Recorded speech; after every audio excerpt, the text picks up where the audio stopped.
अच्छा, अभी यहाँ पर वो कैटेगरी को मैं डिस्कस कर रही हूँ, उसमें दो लोग आएंगे, दो टाइप के लोग। एक वो जो तंत्र की तामसिक साधनाएं करते हैं, जिनसे लोग डरते हैं। और दूसरे वो जिन्हें जो तंत्र साधना कर रहे हैं अलग अलग वे में, जिनसे लोग डरते नहीं हैं बट लोग उनके पास जाते हैं अपनी हेल्प लेने के लिए। बहुत से लोग जाते हैं, सबको मालूम है चीज़ें। ओके, तो बुरे नहीं कहूँगी, तामसिक वाले जो होते हैं।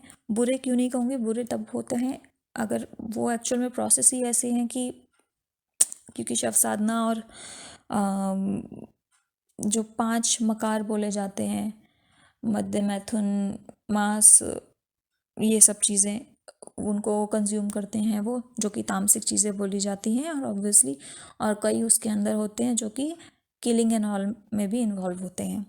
यूजुअली जो तांत्रिक होते हैं यूजुअली नहीं करते हैं, बट जो बहुत खतरनाक वाले तांत्रिक होते हैं वो करते भी होंगे, बड़ी बात नहीं है।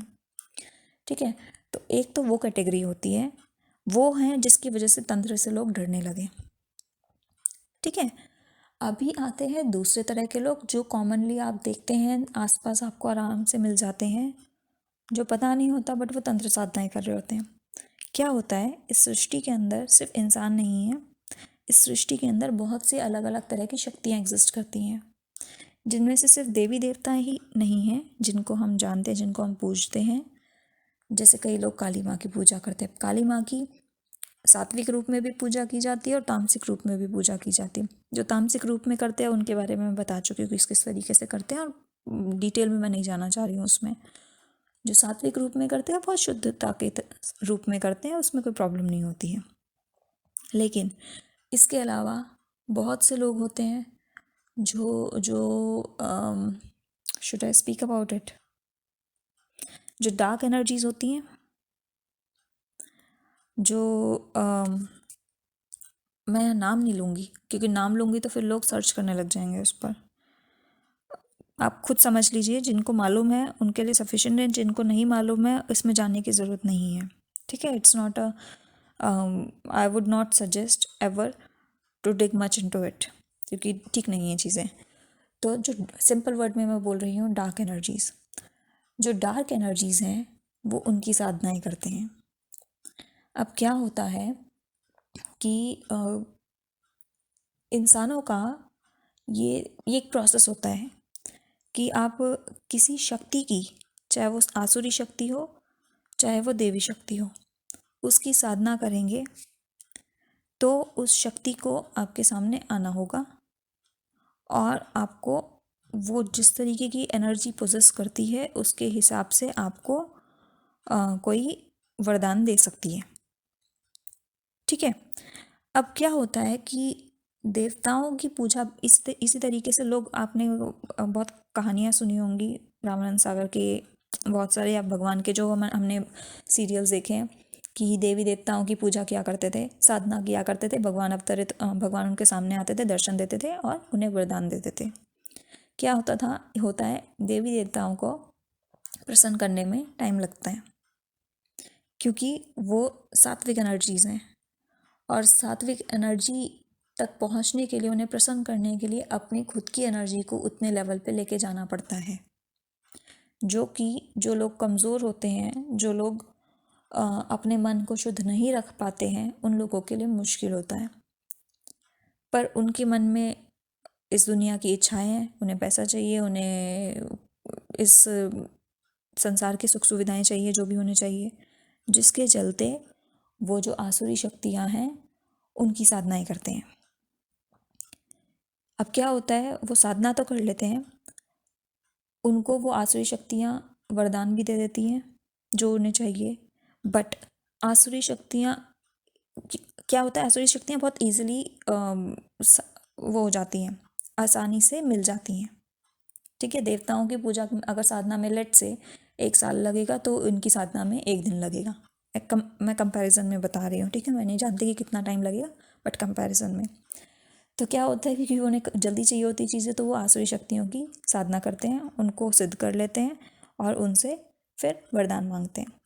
अब वो वरदान उनसे मिल तो जाता है उन्हें, बट वो शक्तियाँ छोड़ती नहीं है इंसानों को, वो इतनी ख़राब शक्तियाँ होती हैं, इतनी तामसिक शक्तियाँ होती हैं कि वो एक टाइम के बाद उसी इंसान को, उसी इंसान की आत्मा को अपना गुलाम बना लेती हैं। ठीक है।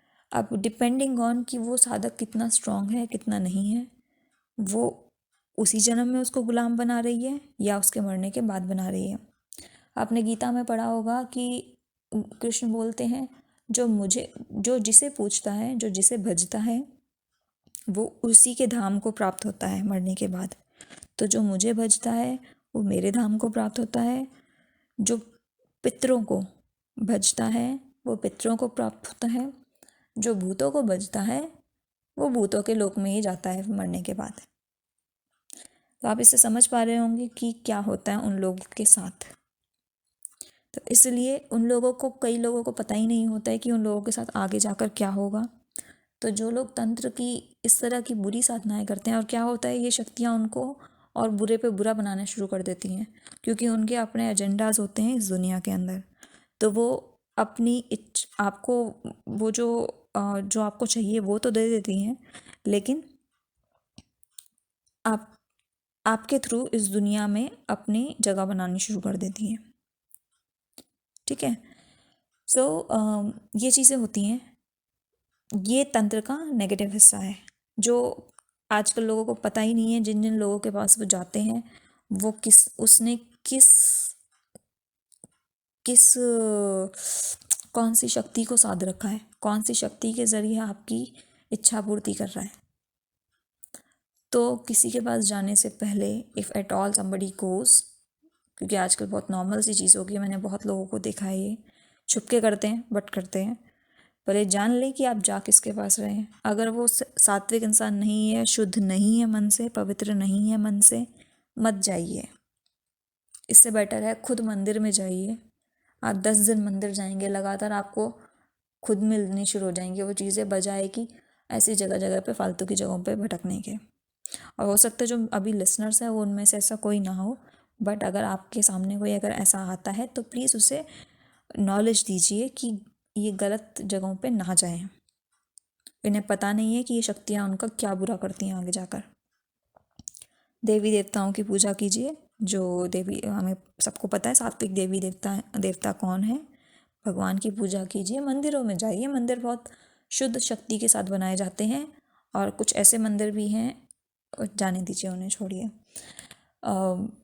जो आप जाते हैं शुद्ध शक्ति से जो जागृत हैं जो मंदिर, वहाँ पर जाइए जहाँ पर सात्विक भोजन मिलता है, जो सात्विक गुण को जीते हैं, वहाँ पर जाइए और जगह पे मत भटकिए।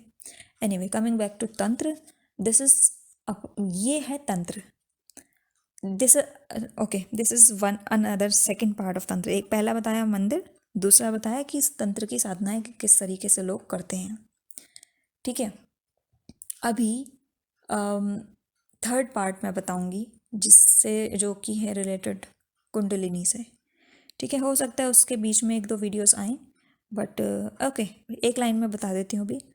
कुंडलिनी जो सब आज की डेट में बहुत ही पॉपुलर हो गया है योग के नाम पे, कुंडलिनी योगा, कुंडलिनी योग, कुंडलिनी कुंडलिनी कुंडलिनी खुद एक तंत्र का हिस्सा है।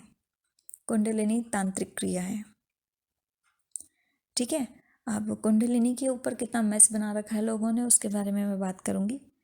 और कुछ और अगर कुछ माइंड में ध्यान आया, बिकॉज आई एम थिंकिंग कुछ मैं मिस कर रही हूँ अभी तंत्र से रिलेटेड कुछ इंपॉर्टेंट, तो हो सकता है बीच में आए।